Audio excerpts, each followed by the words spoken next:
Hey everyone, welcome to the SuperPhone Standard podcast. I'm Rob, and today we have guest Ruby Fremon. Ruby is a spiritual guide for leaders who believe in truth over performance. She is also the host of Potent Truth podcast and the author of the Potent Leadership book. Ruby, thank you for joining us. Thank you for taking the time to join us here. Yeah, Rob, thank you so much for having me. Excited to be here. Absolutely. So really wanted to just kind of kick things off with really a little bit more about your story, your background, and where you really started from, how you really got to where you are at the moment. I know in the past you mentioned that you've dealt with depression as well as substance abuse that really just led to some health issues amongst other situations. Now, do you mind sharing just a little bit more about your background for those who don't really know your story, as well as just painting a picture on how you came to where you are at the moment? Yeah, I mean, I hovered at rock bottom for a large portion of my life. And in 2012, I finally hit the bottom of all rock bottoms. And that was when I was an addict in a series of abusive relationships, just really living a life that felt deeply unfulfilling. That was when I really took a look in the mirror and decided that I wanted things to change. And so from that point on, I started diving into the personal development industry, which was actually pretty new to me. I started attending workshops, reading more self-help books, dabbling a little bit deeper into the spiritual development space. And that's where I really found my healing path. And through that path, I decided to become a coach. So I became a certified life coach in 2014, and I continued to train and become an NLP practitioner, timeline therapy practitioner, explore a lot of different modalities, and really just immerse myself in this space of healing and personal evolutionary work because of the impact that it had on my own life. It just really drew out a purpose, a calling for me to want to serve others in that same way. Thank you again for sharing your story. You know, normally people who gone through such uh, traumatic moments, they really just keep it close to heart, and sometimes they don't feel comfortable really sharing that. But the fact that you're willing to help others, not really go down the same path that has happened to you in the past is very powerful. And now, really, just wanted to just get into a little bit more about how you became a coach. And I know the coaching space right now is just so crowded. And, you know, oftentimes a lot of the coaches have, in some cases, false motives. And it's more so about being an influencer as opposed to genuinely helping someone overcome or get the results that they're looking for when they hire or bring on a coach. Now, how do you feel that your integrity, as well as you being a coach, is different and has been beneficial to people as opposed to, you know, people who are coaches for the wrong motives and for the wrong reasons? Yeah. One, I didn't take any shortcuts to becoming a coach. So I am what I call a classically trained, college educated coach. Nowadays, there are so many trainings where you can get certified in a weekend.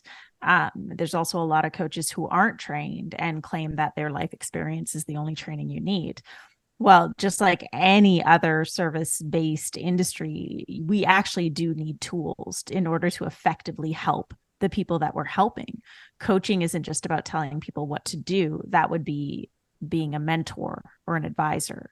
Coaching is about the ability to hold space in such a way that invites the client to explore what's going on for them. It's about asking the right questions that aren't leading them into a specific answer or direction, but instead leading them inwards. I feel that what's going on in the coaching industry at this point in time is heavily impacted by the rise of social media and digital media.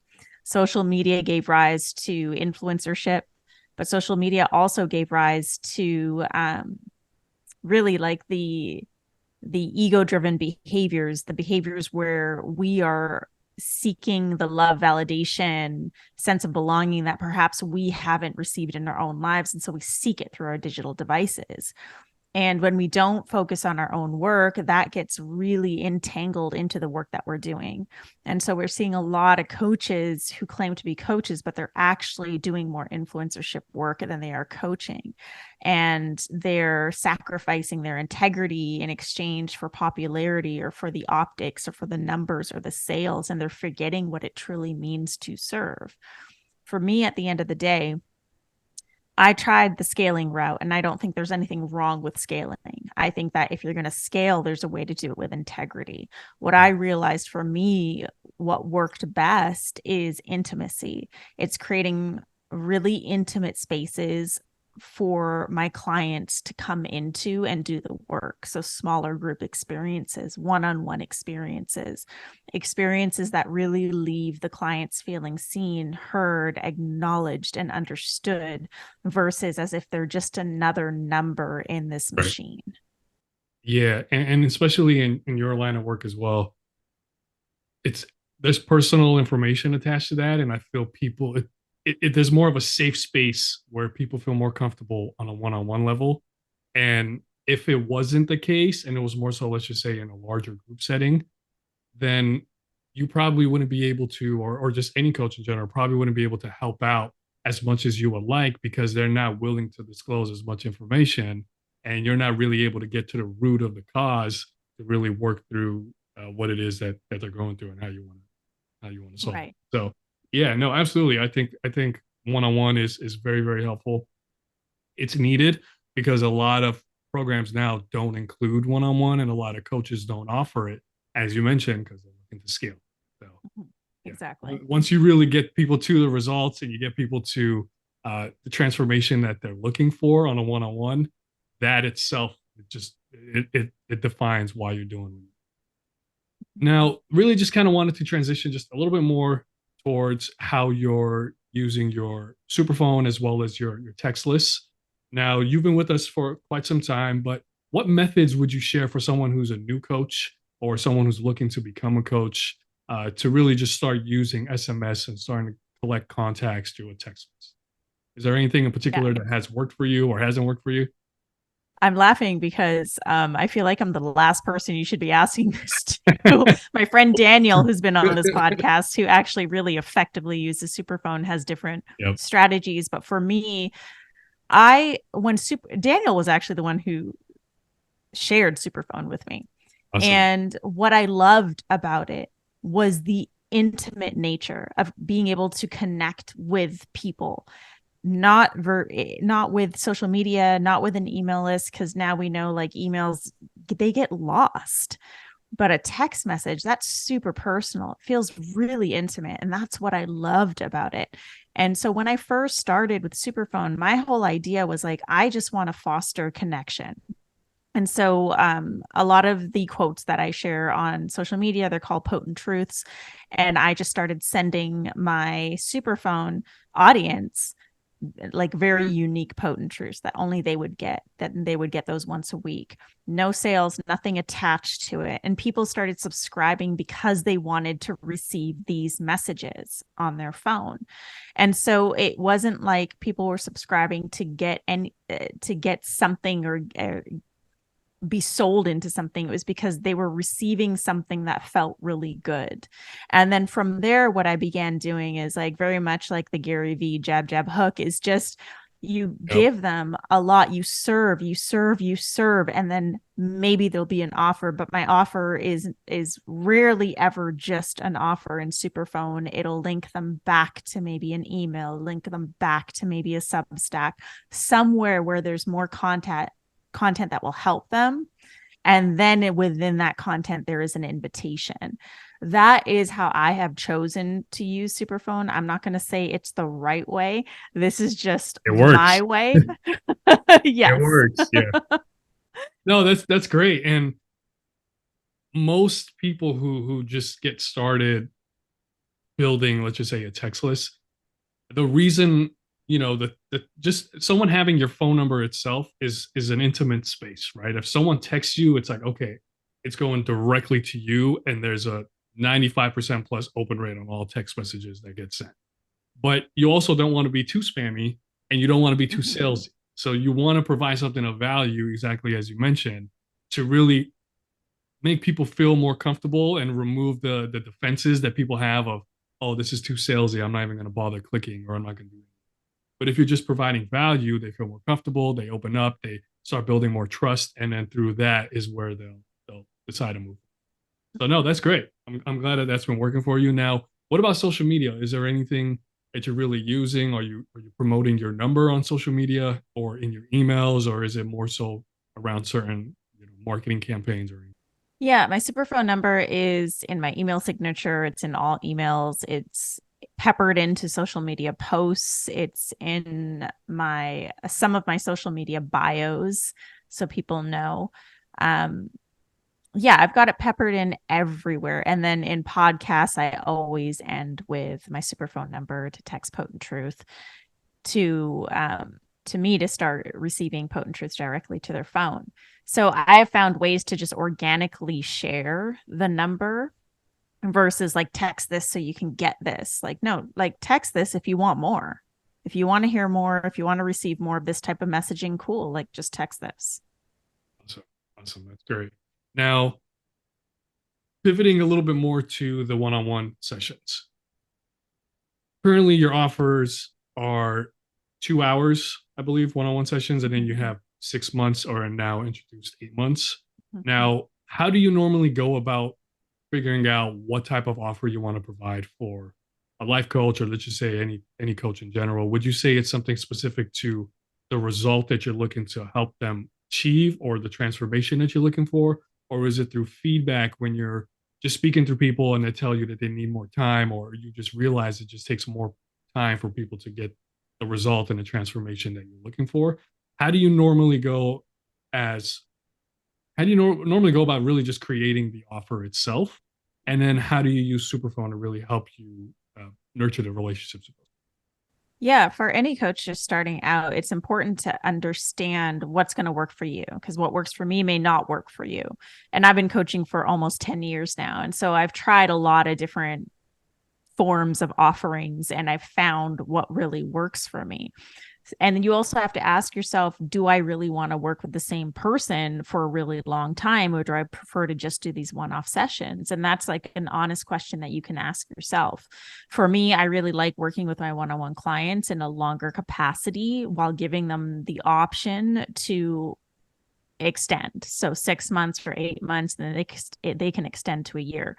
But I also felt like there was an important need to offer something short term for someone who's not perhaps ready to invest in something as big as a 6 or 8 month journey, or someone who just needs support on like one specific thing. So that's why I created my 2 hour guided sessions. And how I use Superphone, again, I'm being honest, I know I can be more strategic with Superphone. I'm not like the best at funnels and all of that. However, it's been more of an organic approach. So when I do have openings, offering it to what I call my communities first. So there's like my Superphone community, my email community. Those will go first, and then social media will go second. But offering it offering the invitation in the form of an invitation, like, hey, if this calls to you, if you've been seeking some support, tap here. Or again, embedding it within some sort of piece. Maybe the Superphone leads you to a Substack, which is a longer form piece that offers you some advice. And then if you want more, cool, like I have this opening. Now, do you normally have people who just text in asking questions? Do you use it more so as well for customer support or just general inquiry, or are they more so people who come in specifically for an intended purpose and they just look to receive any value and messages that get sent? I would say mostly people do receive. I do get people asking questions or for clarification on things, where to find something like a podcast episode that they can't find, or something to my book. So I love that because it feels like they know that they can reach me in a way that feels super personal. And I also feel like it's not, like, some people might feel like it's invasive, but it's not really. Like, it's just another form of a client communicating to you. It's not that like I have to respond to someone via text immediately. I'll Right. respond to them during my office hours, but it's nice that people feel like they can connect with me in that way. No, that's great. That's great. And people want that. People who are Yes. genuinely in a space where they want to hear from you, they don't mind it at all. Mm-hmm. And Yeah. of course, you're going to get some of those people who will just maybe spam or text you consistently and ask the same repetitive questions, and sometimes will call in. But for the most part, those true followers really just want to hear from the founder and the creator themselves. And that within itself is already just a great feeling for most people. Mm-hmm. Yeah, Now, okay, definitely. so currently about your offer, do you currently have an evergreen offer that's just available year round for anyone who's interested? Or do you have openings certain months throughout the year and collect applications or just RSVPs or wait lists or anything like that? Yeah, it's interesting. I used to do evergreens, and then I realized I really just prefer the organic, intimate nature of things just flowing. And so now at this point in time, at the time of recording, I do have openings for the following year. So for January is when I do have all my openings coming up. So I've got openings for my 6-month journey, my 8-month sacred initiation program, and then also for guidance sessions. So all of those will open back up in January. And that's really exciting. And that's one-on-one work. And there's something for everyone. If someone wants to just have like a quick conversation about a specific thing, then I recommend the guidance session. But if you want more support to support you through some form of an evolution or transformation in your work, in your being, in your presence, in your leadership, then I highly recommend Journey or Sacred Initiation. Got it. Thank you for sharing. No, that's great. Now, pivoting a little bit further into your integrations, are you using any other tools that you have integrated with your superphone or any automations currently that help you just offset some of the workload, or is everything just set up manually currently at the I could definitely do better. With, I'm work just in gonna be progress? honest, like, work in progress. Yes. Yep. Definitely do better. I mean, I do incorporate some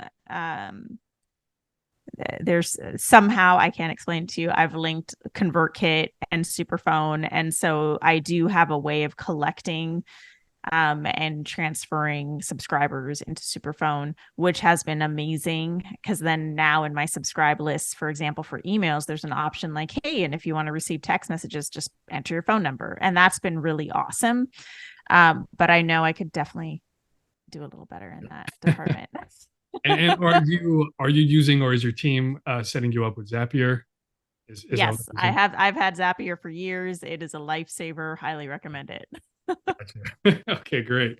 Now, let's pivot a little bit more to your book, Potent Leadership. Now, what inspired you to write a book in the first place? Do you plan on writing more down the line?